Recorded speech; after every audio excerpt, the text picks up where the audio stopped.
किसान साथियों राम राम।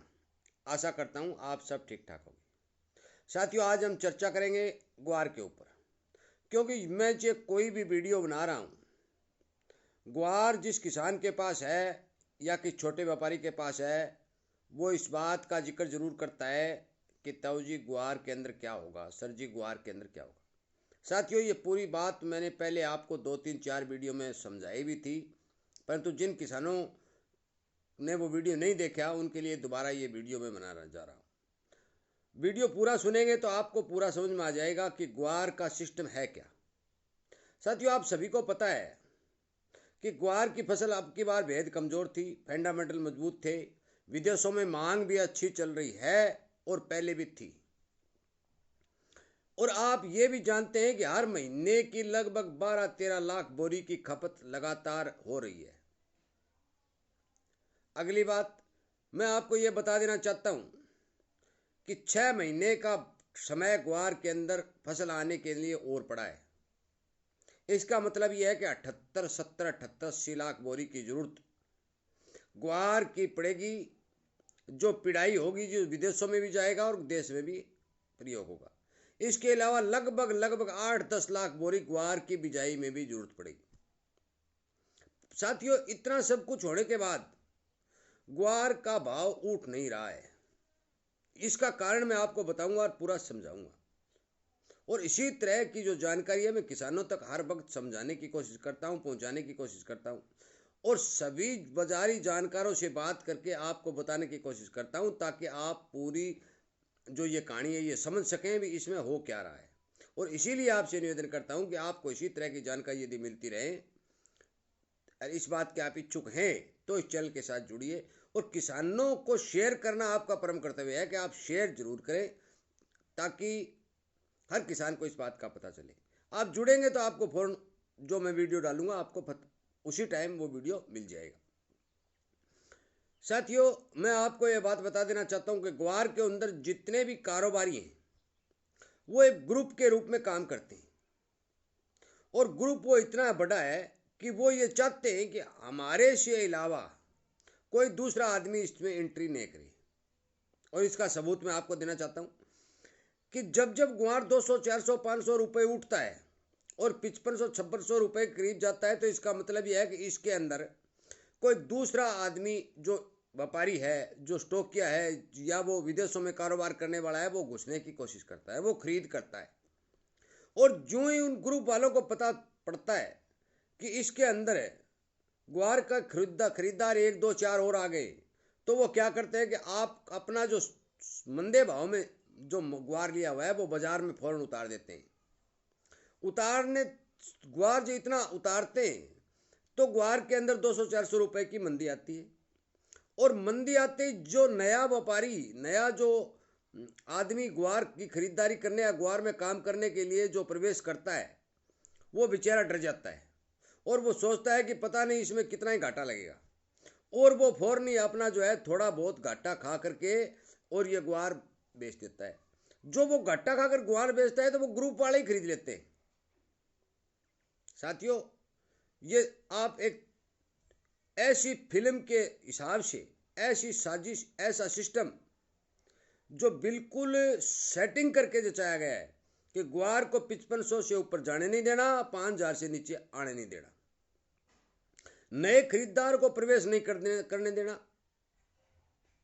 यदि इसमें नए व्यापारी एंट्री करते हैं तो फिर कंपटीशन होता है, कंपटीशन होता है तो भाव बढ़ते हैं, परंतु 1 2 4 कंपटीशन करने वाले बढ़ते हैं और ये अपना माल उतार देते हैं।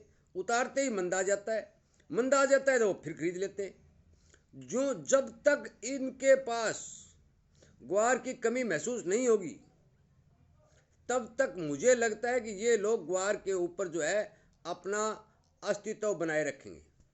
मैंने हर वीडियो में आपसे ये बात कही है, और बड़े बड़े विशेषज्ञों ने भी सरकार तक ये बात पहुंचाने की कोशिश की है, सरकार को चिट्ठी तक लिख दी है कि आप ग्वार के अंदर जो किसानों की मार पड़ रही है, किसानों को बहुत ज़्यादा नुकसान हो रहा है, उसकी जांच कराने के लिए कोई कमेटी बनाए कि इसमें हो क्या रहा है। परंतु किसी के कान तक जू नहीं रेंग रही। साथियों ग्वार के अंदर कतई मंदा मैं पहले भी नहीं कह रहा था, अब भी मंदा नहीं है, परंतु ये भारत देश है, यहाँ किसी तरह का यदि कोई फ्रॉड करता है, किसी तरह का कोई और काम करता है तो उस पर कोई रोक नहीं लगा सकता, क्योंकि कोई जांच कमेटी नहीं है। एनसीडीएक्स में कितना माल है, कौन बेच रहा है, कौन खरीद रहा है, इस बात कितना मार्केट फीस कितनी आ रही है, सरकारी आंकड़ों के हिसाब से यदि इनकी गणना की जाए तो 30-35 लाख बोरी ही सरकार के जो मार्केट फीस जाती है, मंडी में इतना ही माल आता है, बाकी माल तो 2 नंबर में जा रहा है। साथियों, मैं आपको बता देना चाहता हूं कि ग्वार की फसल आने तक 70-80 लाख बोरी की जरूरत पड़े ही पड़ेगी। अब इस जरूरत को पूरा करने के लिए आप ये समझ के देखें कि कैरियर स्टॉक जो पुराना माल पड़ा है वो कितना माल पड़ा है। क्या 70-80 लाख बोरी माल पड़ा है? मुझे नहीं लगता कि इतना माल पड़ा है। आपको मैं बता दूं कि पिछले हफ्ते जब 4 दिन ठीक बाजार चला था तो ग्वार के अंदर 300, 350, 400 रुपए की तेजी आई थी। गम 11,000 रुपए तक बिक गया था, ग्वार 5500 रुपए तक हो गया। परंतु कल परसों में क्या हुआ? कल परसों में यह हुआ कि जो खरीदार नए आए थे, जिन्होंने खरीदनी शुरू की, जो माल उन्होंने खरीदा 3-4 दिन तक, और उनके खरीदारी का पता लगते ही इन्होंने अपना माल बाजार में उतारा, ग्वार जो है 200-300 रुपए टूट गया। साथियों, ग्वार के भाव आज से पहले बढ़ी जाने चाहिए थे, परंतु इस भारतीय किसान की किस्मत के आगे ही रोड़ा है। इतनी बेहद कम फसल होना, इतनी मांग ठीक ठाक होना, हर तरह से ग्वार का जो है प्रयोग हर चीज में शुरू हो जाना, उसके बाद इसका भाव नहीं बढ़ रहा। साथियों, जिस किसी से भी बात करके देख लो, कोई आदमी ग्वार में अब से पहले जब से फसल आई थी, अब से पहले कोई मंदा मान ही नहीं रहा था, परंतु इसको इस तरह से घुमाया गया और लगभग 3 वर्ष हो गए। 3 वर्षों के अंदर ये मांग तो मैं आपको एक बात और बता देना चाहता हूँ, ये जो मांग है ये धीरे धीरे बढ़ी है। एकदम मांग नहीं आई है।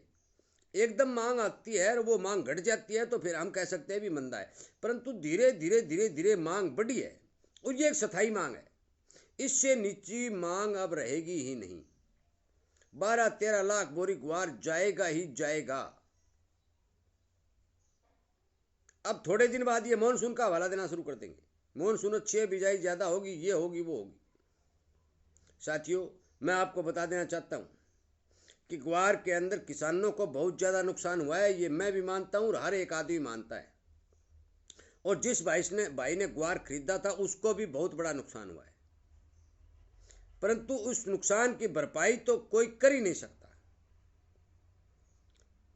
फिर भी यदि धैर्य बनाए रखने में कोई किसान या व्यापारी कामयाब होता है तो अभी मुझे लगता है कि इसके अच्छे भाव बनने चाहिए।